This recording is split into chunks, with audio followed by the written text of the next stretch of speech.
Presidente Donald Trump y Nayib Bukele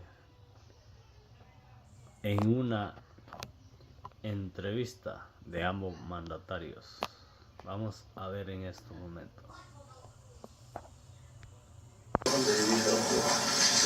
we're a small country, right? If we can help, we will do it. And we actually turned the murder capital of the world, that was what I was called, right? Murder capital of the world, into the safest country that wasn't in it.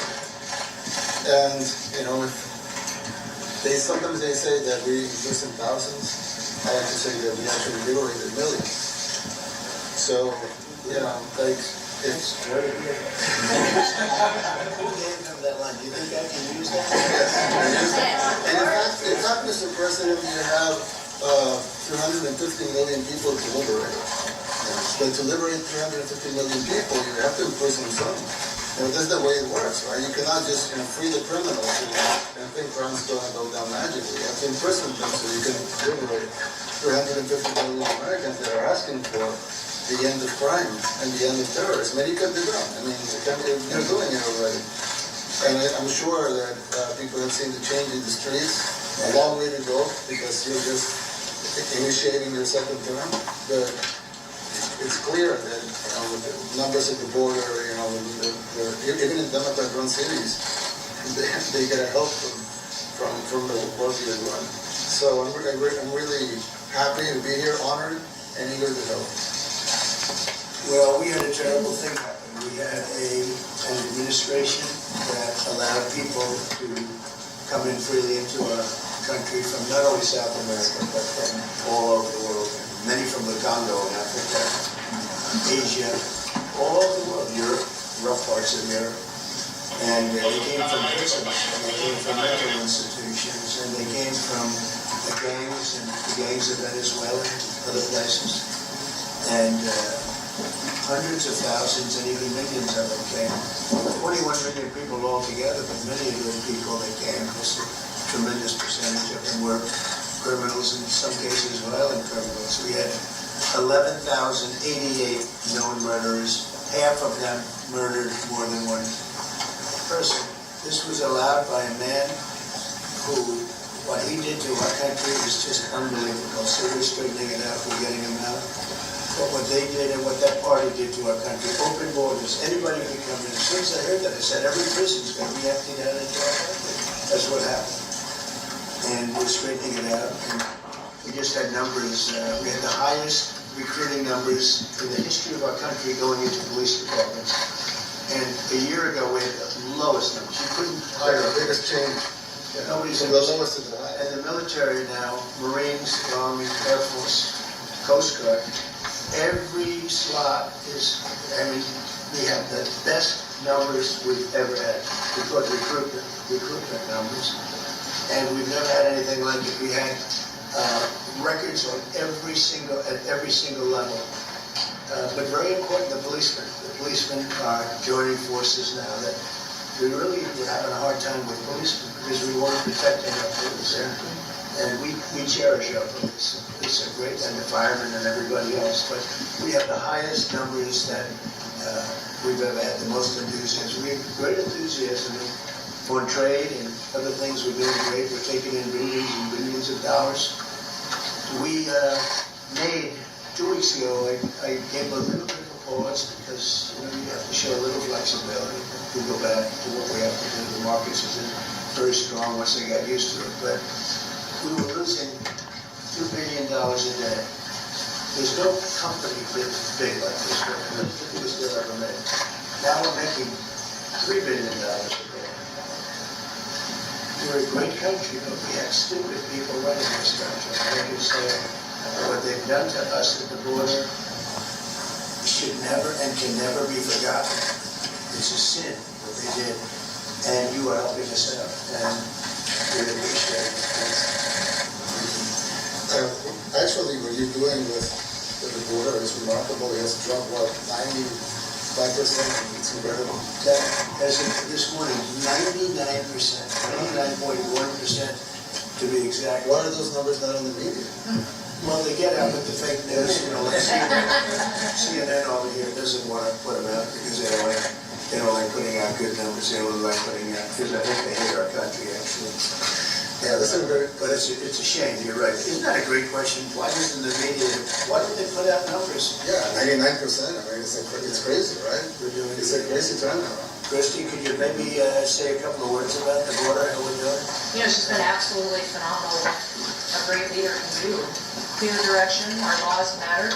We should only have people in our country that love us, and the Border Patrol and our ICE officers and law enforcement officers have done fantastic work. So we're proud of them. Now we just need to get the criminals and murderers and rapists and dangerous gang members and terrorist organizations out of our country. So, Mr. President Bukele, we thank you very much for your partnership.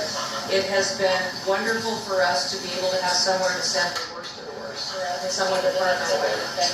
And we'd like to continue that partnership because it's been a powerful message of consequences. Mr. President, you wanted people to know that there was consequences if we break our laws and harm our people and endanger families. We have somewhere to go. Thank you, Dominic. Yeah, we even had this gang member from Israel, one of those ones you send, and we interviewed him just, to get some information, etc. from them. And he said, oh, well, I got arrested 6 times, but they released me the 6 times, so I should be released again. And then he said, well, what's the last thing you do? And he said, well, I shot a cop in the leg, but I didn't kill him. I just shot him in the leg. And we're like, this guy was arrested 6 times here in the United States, 6 times. He was released 6 times, and in the last, he was released 5 times, and the last time he was sent to El Salvador, right? So he's not getting released, but the last time he shot a cop, actually, and he shot him in the leg. So these are, like I said, yeah, there's something broken. The liberal establishment.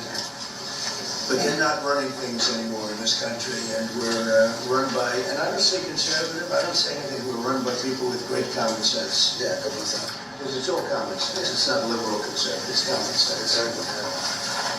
Do you allow men to play in women's sports? Do you allow men to box your women and box your women? You have a lot of That's violence. That's abuse. Violence against women. It's abuse. Totally. But we have people that fight to the death because they think men should be able to play in women's sports. And some of those sports, it wouldn't matter much, but it still matters. But some of them are very dangerous. Some years ago, like I said, a decade ago or so, women's rights movements were pressuring so that we enacted specific laws to avoid men abusing women. And I think those laws were great because there were a lot of men abusing women.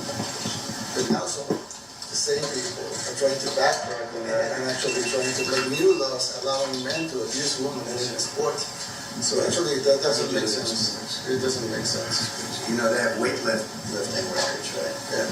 A woman gets up this way, she's incredible. A guy gets up and beats her by 100 pounds. What are you going to do? A record that hadn't been broken in 18 years. They put on an ounce, quarter of an ounce, eighth of an ounce. For 18 years, now how did that come up? The whole thing is free, but they continue to fight. And I don't like talking about it because I want to save it for just before the next election. I say when people don't even talk about it because they'll change. And but I watched this one of them. There was a congressman fighting to the death for men to play against women in sports. And you say to yourself, why? What are they doing? But your country's not too big in that.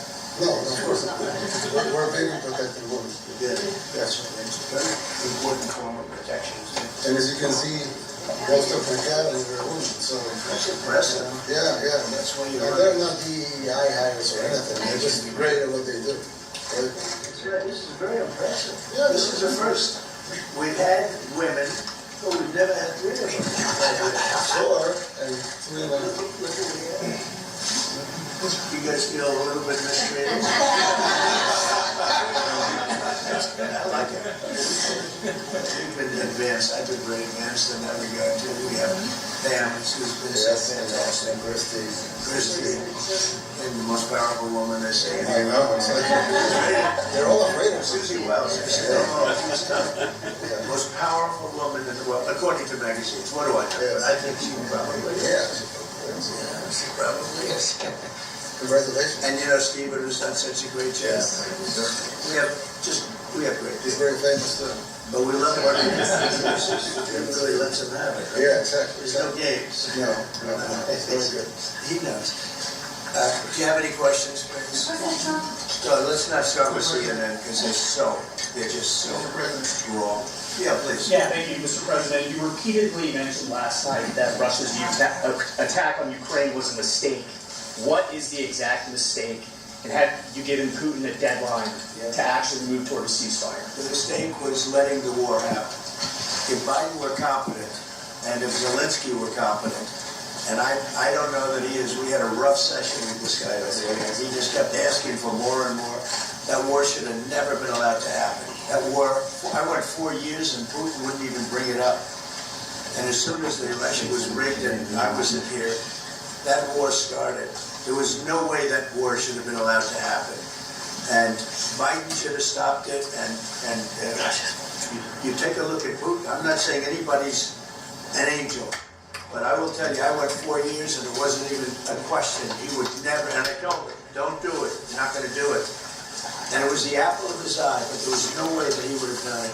All you got to do is lower oil prices. If you lowered oil prices, Biden kept the prices so high because he made it impossible to get it. If you lowered oil prices, you would have never had a war. But you wouldn't have had it with me anyway. That war would have never happened.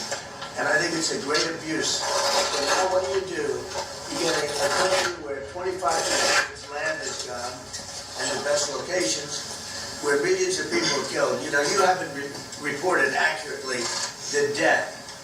And this was Biden's war, and I'm trying to stop it. And I think we're going to do a good job. I hope we're going to do it.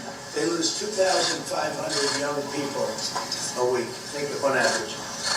Now they're Russians and they're Ukrainians, but it's 2,000, we don't care, it's like whatever it is. They're not from your country, they're not from mine, but I want to stop it. 2,500 is a killing field. It's like the Civil War. You take a look, I look at the satellite pictures. This should not be happening in our time. Of course, our time can be pretty violent, as we know. But that's a war that should have never been allowed to start. And Biden could have stopped it, and Zelensky could have stopped it, and Putin should have never started it. Everybody's to blame. Have you spoken to President Zelensky, sir, about his offer to purchase more Patriot missile batteries? He's always looking to purchase missiles. He's against, listen, when you start a war, you got to know that you can win the war, right? You don't start a war against somebody that's 20 times your size and then hope that people give you some missiles. If we didn't give them what we gave, remember I gave them javelins. That's how they won their first big battle with the tanks. They got stuck in the mud and they took them out with javelins. They have an expression that Obama at the time, Obama gave them sheets and Trump gave them javelins. But there's something that should have never happened. It's a really shame. The towns are destroyed. Towns and cities are, largely destroyed. They have the spires, the beautiful spires that you have. They say they were the most beautiful in the world in Ukraine for whatever reason, but the most beautiful in the world. They're mostly laying on their sides, shattered and broken. And most importantly, you have millions of people dead. Millions of people dead because of 3 people. I would say 3 people. Let's say Putin, number 1. But let's say Biden, who had no idea what the hell he was doing. Number 2, and Zelensky. And all I can do is try and stop it. That's all I want to do. I want to stop the killing. And I think we're doing well in that regard. I think you'll have some very good proposals very soon. Last question, sir. Have you attributed a motive, sir? Have you attributed a motive through the FBI investigation behind the attack on Governor Josh Shapiro over the weekend? No, I haven't, but the attacker was not a fan of Trump, I understand, just from what I read and from what I've been told. The attacker basically wasn't a fan of anybody, probably just a whack job. And certainly a thing like that cannot be allowed to happen. President is the best guarantee that this time we won't terminate the temporary I have a great relationship for with this man. nationals of El Salvador? I have the best relationship with him. We've known each other. I've known him since he was a very young man, as I said, very, very young. And I was impressed. I said, look at this guy. You sort of look like a teenager. You look like a teenager. I said, I don't know if that's good or bad, Mr. President. He grew up well in the last 5 years. Do you support the extension for nationals of El Salvador under? I support him. Do you plan to ask Let's hear the question from this very low-rated anchor at CPS. Do you plan to ask President Low-rated. Bukele to help return the man who your administration says was mistakenly Which one is that? deported? The man who was mistakenly deported to El Salvador? Well, let me ask Pam, would you answer that question? Sure, President. First and foremost, he was illegally in our country. He had been illegally in our country. And in 2019, two courts, an immigration court and an appellate immigration court, ruled that he was a member of MS-13 and he was illegally in our country. Right now, it was additional paperwork that needed to be done. That's up to El Salvador if they want to return him. That's not up to us. The Supreme Court ruled, President, that if, as El Salvador wants to return him, this is international matters, foreign affairs, if they wanted to return him, we would facilitate it, meaning provide a plane.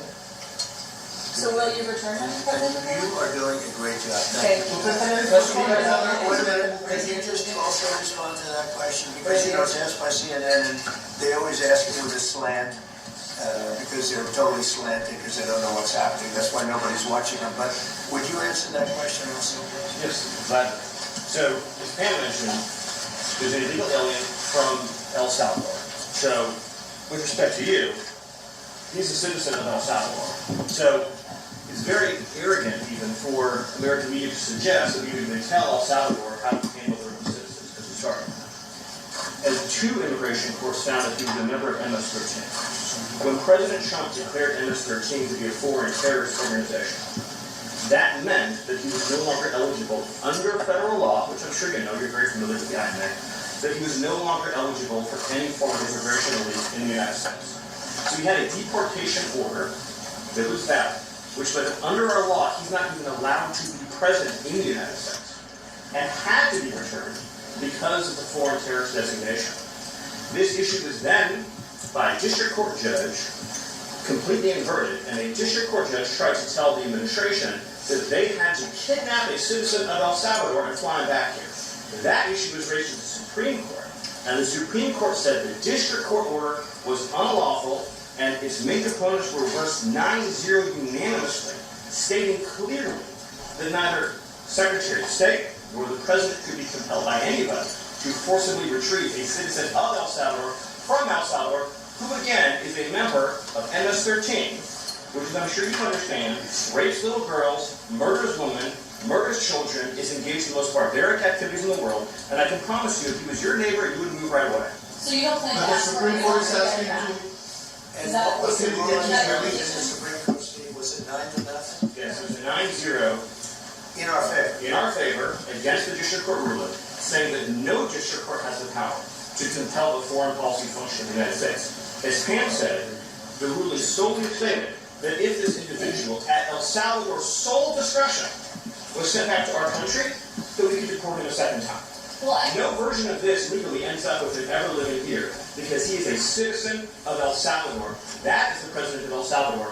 Your questions about for the court can only be directed to him. I asked Se lo President liberaría Presidente Bukele. President Bukele weigh in on this? Do you plan to return him? Well, I can't, I'm supposed to suggest that I smuggle terrorism to the United States, right? I mean, how can I return him to the United States? Like I smuggle him into the United States, or whether first I want to do it. It's like, I mean, the question is preposterous. How can I smuggle a terrorist into the United States? I don't have the power to return him to the United States. So you can release him inside El Salvador? Yeah, but I'm not releasing, I mean, we're not very fond of releasing terrorists into our country. We just turned the murder capital of the world into the safest country of the Western Hemisphere, and you want us to go back into releasing criminals so we can go back to being the murder capital of the world? And that's not how you happen. Well, they'd love to have a criminal, you know. Yeah, there's a fascination. They would love it. Yeah. Sick, piece of sick people. Blanca, do you have something to say? Yeah, I mean, Stephen, I don't understand what the confusion is. This individual is a citizen of El Salvador. He was illegally in the United States and was returned to his country. That's where you deport people, back to their country of origin. Except for Venezuela, that was refusing to take people back to places like that. I can tell you this, Mr. President. No, the foreign policy of the United States is conducted by the President of the United States, not by a court. And no court in the United States has a right to conduct the foreign policy of the United States. It's that simple. End of story. And that's what the Supreme Court held, by the way, to Marco's point. The Supreme Court said exactly what Marco said, that no court has the authority to compel the foreign policy function of the United States. We won a case 9-0, and people like CNN are portraying it as a loss, as usual, because they want foreign terrorists in the country who kidnap women and children. But President Trump, his policy is foreign terrorists that are here illegally get expelled from the country, which, by the way, is a 90-10 issue. Well, Mr. President, you said that if the Supreme Court said someone needed to be returned, that you would abide by that. You said that on your correspondence a few days ago. And they said We have to answer this question, Marion. Why don't you just say, isn't it wonderful that we're keeping criminals out of our country? Why can't you just say that? Well, it's illegal. Why do you go over and over, and that's why nobody watches you anymore. You have no credibility. Please go ahead. President Trump, thank you very much. How many illegal criminals are you planning on exporting to El Salvador? And President Bukele, how many are you willing to take from the U.S.? As many as possible. And I just asked the president, it's this massive complex that he built, jail complex. I said, can you build some more of them, please? As many as we can get out of our country that were allowed in here by incompetent Joe Biden through open borders. Open borders. You probably hear open borders and you can't even understand it because nobody can understand it. Nobody smart or with common sense can understand it. So we have millions of people that should not be in this country that are dangerous, not just people. We have people, but we have millions of people that are murderers, drug dealers.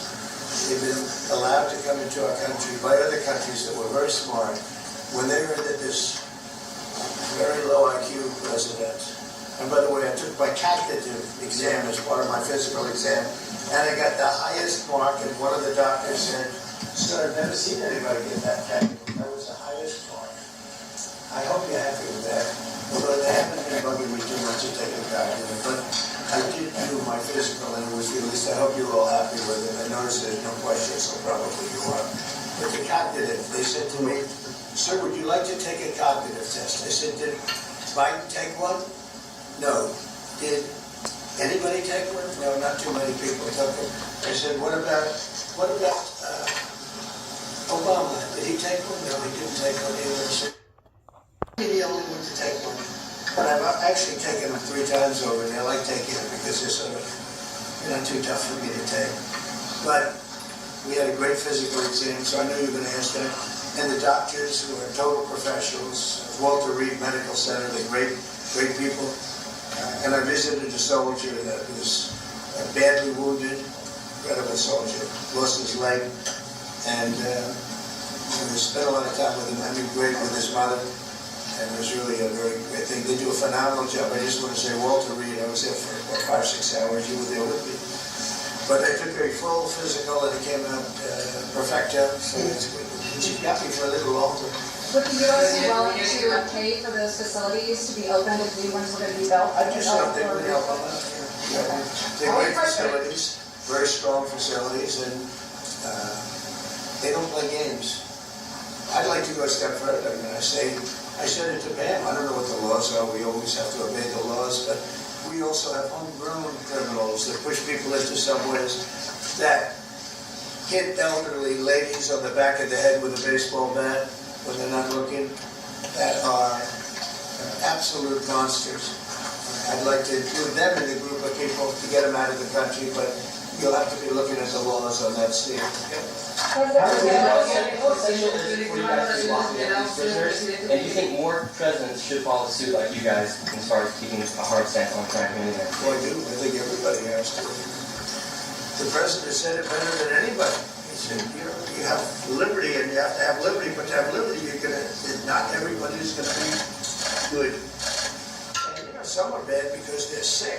They're mentally deranged. They're bad. then you have to take them, if you're gonna have a country, then you're gonna have to take those people out. And we've been doing that.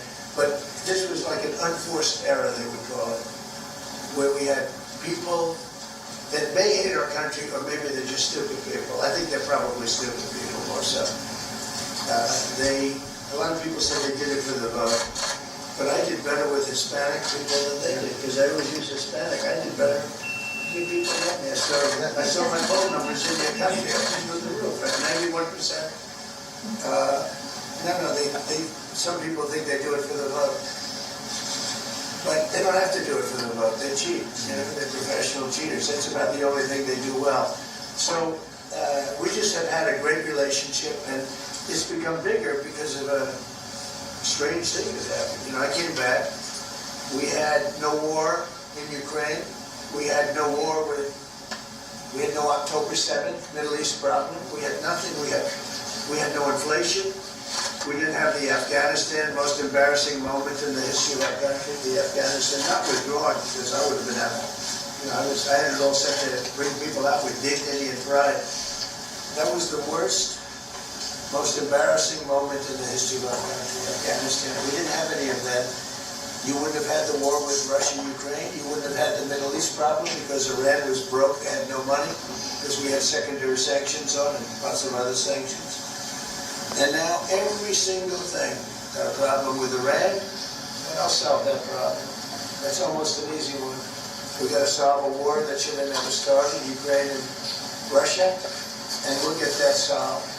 And we have to solve problems, and we've already solved inflation. If you look at the numbers are incredible, actually.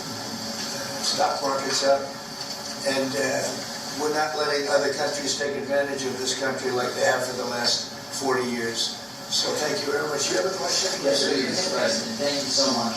You scored another major investment bill this morning with NVIDIA, that should build its AI supercomputer, the first time ever, right here in the United States. Thank you. Now that's a question I like. That's true. What is your reaction to this announcement, sir, and how will this positively benefit Americans across the country? Well, it's one of the biggest announcements you'll ever hear, because NVIDIA, as you know, controls that almost the entire sector, which is one of the most important sectors in the world, between chips, semiconductors, and everything else. And they're the biggest. And the other biggest we already have coming in and spending $300 billion, as you know, they announced 2 weeks ago. But NVIDIA is so highly respected. And this was an announcement that a lot of people, I knew it was going to happen, but not to the extent that it happened. It's big.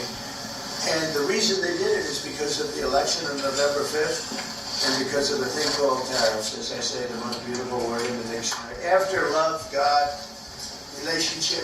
The press actually had me say tariff is the most beautiful word in the dictionary. What about family, love, God?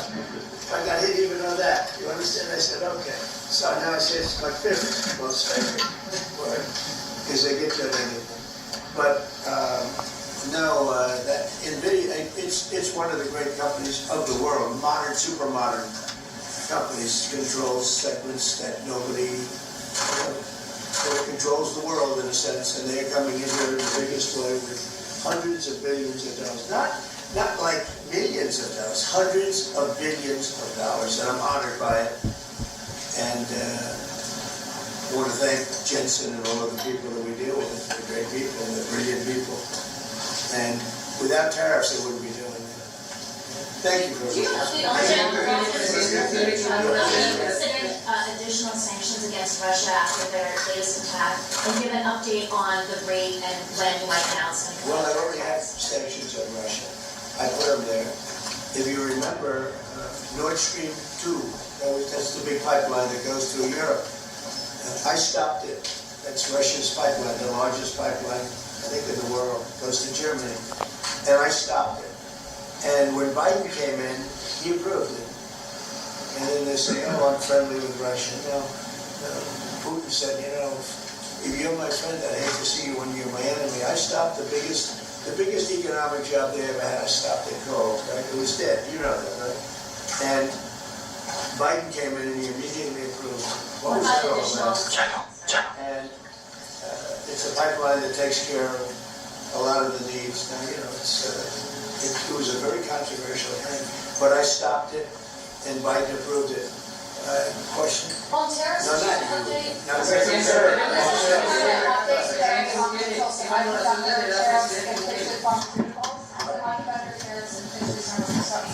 Pharmaceuticals, we're going to do, we don't make our own drugs, our own pharmaceuticals. We don't make our own drugs anymore. The drug companies are in Ireland and they're in lots of other places, China.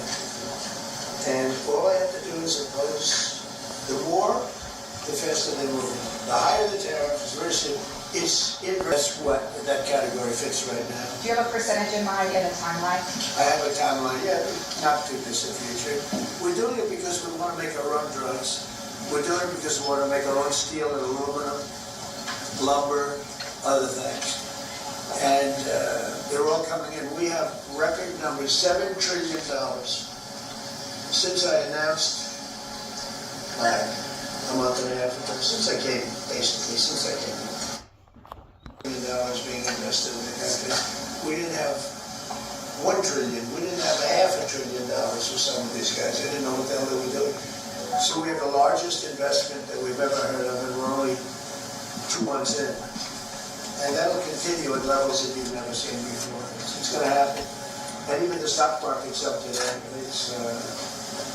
We also, you know, a lot of people didn't say it the way it was. We had the largest gain in the stock market in history in every single category last week. It was a nice game because we're getting really hit because people didn't understand the power of our economic, our country economically if you use it right.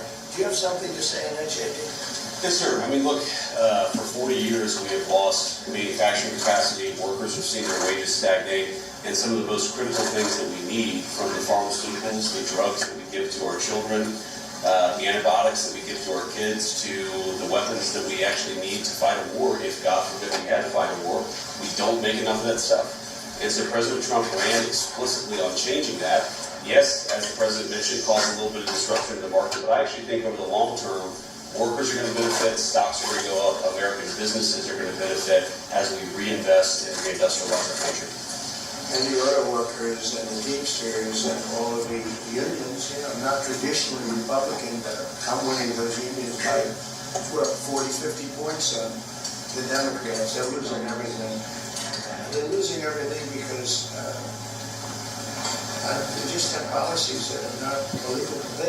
They fight for policies that are 5% popular, and nobody knows who the 5% are. I mean, nobody can find the 5%.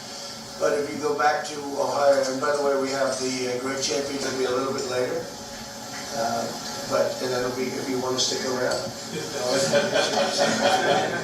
You'll see some very large people, right? You'll see some people that even you have not seen. These are 6'7", 380 pounds with no fat. Okay, that's pretty good. But the team, the national championship team, is being honored today at the White House, so that'll be exciting to read. You want to stay around? I'll be up there. This is how I'm all about your prison. Now you have to behave. For businesses that want clarity, how Who else? temporary are these measures?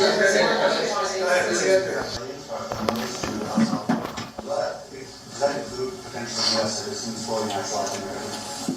If they're criminals and if they hit people with baseball bats over their head that happen to be 90 years old, and if they rape 87-year-old women in Coney Island, Brooklyn, yeah, that includes them. What, do you think there's a special category of person? They're as bad as anybody that comes in. We have bad ones too. And I'm all for it.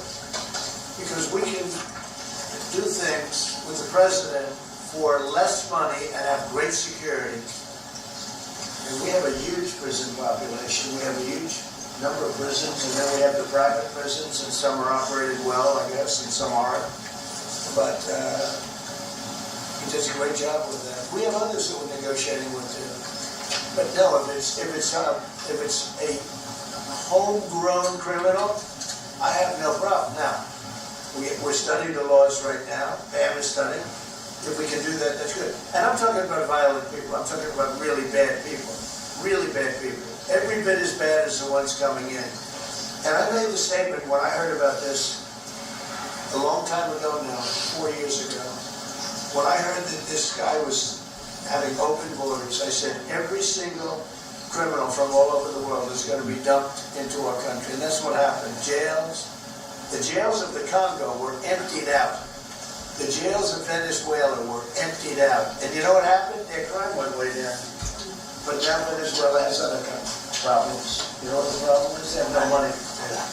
Because I shut off their oil and we put secondary tariffs because they're not doing what's right over there. They know what to do. We spoke to them, I spoke to them. They know what to do. But they have no money. Venezuela has no money.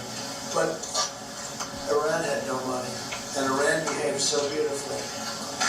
And then Biden took all those secondary tariffs and tariffs on. I told China, you can't buy oil. If you buy oil from Iran, China, I told it to President Xi, that we no longer want you to do business with the United States of America. And those ships disappeared from that harbor so quickly. China, get along great with China. Are the talks with Iran productive? Do you want to continue that?